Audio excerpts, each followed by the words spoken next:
ଅରୁକ୍ଷ ବହିରୁ ଜ ଅନୁପ୍ରାସରେ। ଯଦି ତୁମେ ପ୍ରଭୁ ଜଗତନାଥ ଯାତା ନାମ ଦେଖି କିଆଁ ବିମୁଖ ଯଉଶାଳେ ଜଳେ ଜୀବନ ମୋର ଯାହାକୁ ଆଦରେ ସେ ହୁଏ ପର। ଯେଉଁ ଡାଳ ଧରେ ଭାଙ୍ଗେ ସେ ଡାଳ ଯୁଆଡ଼େ ଚାହୁଁଛି ସିଆଡ଼େ ଖାଲ।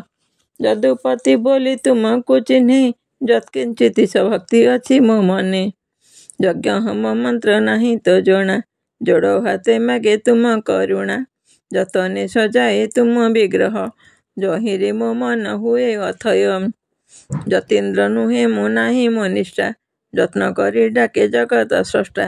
ଯଥା ପୂର୍ବଂ ତଥା ପରଂ ମୁଁ ଥାଏ ଯଥେଷ୍ଟ ତୁମରି ଗୀତ ମୁଁ ଗାଏ। ଯବନିକା ମୋର ଦୁଃଖର ହେଉ ଯାଯାବର ଜୀବ କଷଣ ଯାଉ। ଯାବତୀୟ କଥା କହିବି କେତେ ଯାତ୍ରୀ ମୁଁ ଗୋଟିଏ ଏ ଭବ ପଥେ। ଯୁଗ ଯୁଗ ତୁମେ ଭକତ ବନ୍ଧୁ ଯୁକ୍ତି କରି ଭକ୍ତ ତରଇ ସିନ୍ଧୁ। ଜୁର କର ଯେତେ ପାତକ ତାର ଯେ ସନ ସେ ଅଟେ ତୁମ୍ଭ ନିଜର। ଯୋଡ଼ ହାତେ ମୁଁ ଯେ ସମ୍ମୁଖେ ଉଭା ଯୋଗ ନିଦ୍ରା ତେଜି ଦେଖାଅ ପ୍ରଭା। ଯୋଗୀ ହୁଏ ଅବା ହୁଏ ମୁଁ ଭୋଗୀ ଯୋଗ୍ୟ ଭାବି କର କରୁଣା ଭାଗୀ। ଯଶାମୁ ନିରୀହ ନାହିଁ ଆଚାର ଯୋଗ ମାୟା ପାଦେ କରେ ଜୁହାର। ଯୋଗକ୍ଷମ ଆହେ ଶ୍ରୀକ୍ଷେତ୍ରବାସୀ ଯୋଗ୍ୟତା ମୋ ନାହିଁ ଭାବୁଛି ବସି। ଯେନ ତେନ ଚଳିଯାଏ ସଂସାରେ ଯତିପାତ ମୋର ନାହିଁ କାଠାରେ। ଯଦୃଚ୍ଛା ମୁଁ ବଞ୍ଚେ ନିରଖ ପରି ଯନ୍ତ୍ରଣାରେ ସଦା ହେଉଛି ଘାରି।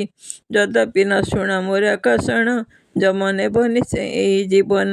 ଯଥାକାଳ ତୁମ କରିଲି ସ୍ତୁତି ଯାଚନା ହେ ପ୍ରଭୁ ଦିଅ ମୁକତି। ଯଦ୍ୟପି ନ ଶୁଣ କଷଣ ମୋର ଯମ ନେବ ନିଶ୍ଚେ ଏଇ ଜୀବନ। ଯଥାକାଳ ତୁମ କରିଲି ସ୍ତୁତି ଯାଚନା ହେ ପ୍ରଭୁ ଦିଅ ମୁକତି। ଯାଚନା ହେ ପ୍ରଭୁ ଦିଅ ମୁକତି।